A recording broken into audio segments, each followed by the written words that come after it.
7 शिखर सम्मेलन की शुरुआत होने वाली है और प्रधानमंत्री नरेंद्र मोदी तीसरी बार प्रधानमंत्री पद की शपथ लेने के बाद पहला विदेशी दौरा करने वाले हैं। मौका खास है क्योंकि पीएम मोदी शपथ के बाद विदेश यात्रा पर जा रहे हैं। वो G7 सम्मेलन में शामिल होने के लिए इटली निकल चुके हैं। भारत को बतौर मेहमान इस सम्मेलन में विशेष रूप से बुलाया गया है।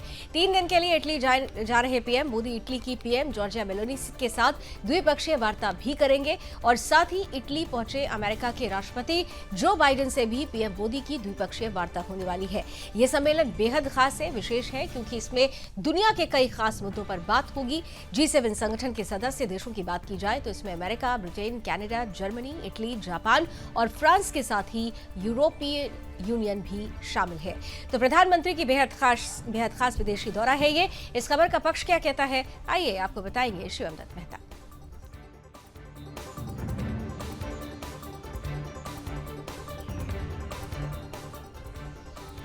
तो मोदी जी एक उच्च स्तरीय प्रतिनिधिमंडल के साथ गुरुवार को इटली पहुंचे और 14 जून को शिखर सम्मेलन के आउटरीच सत्र में भाग लेंगे। इटली के अपुलिया क्षेत्र में बोर्गो एग्राजिया के आलिशान रिजॉर्ट में 13 से 15 जून तक आयोजित हो रहा है। सम्मेलन का आयोजन ऐसे समय में हो रहा है जब दुनिया में 2 बड़े युद्ध चल रहे हैं। यूरोप में एक तरफ रूस यूक्रेन युद्ध 2022 से ही जारी है, दूसरी ओर मध्य पूर्व में गाजा में इजरायल लगातार कार्रवाई कर रहा है। माना जा रहा है कि G7 में इस बार ये मुद्दे ही चर्चा का विषय बने रहेंगे। आपको प्रतिक्रिया सुना देते हैं डॉक्टर एस जयशंकर ने क्या कहा है और IFS अधिकारी विनय मोहन क्वात्रा ने क्या कहा है, फिर आपको विपक्ष बताएंगे Mukesh Kumar ji. India's 11th participation in G7 summit and Prime Minister Modi's 5th consecutive participation at the G7 summit. On 14th of June, that is the main day for the G7 outreach summit, Prime Minister will participate in the outreach session along with the other countries invited for the outreach summit. At this session, the focus would be on artificial intelligence, energy, Africa, and the Mediterranean.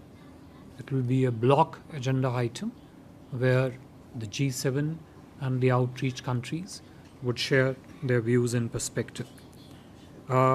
India's regular participation at the G7 summit clearly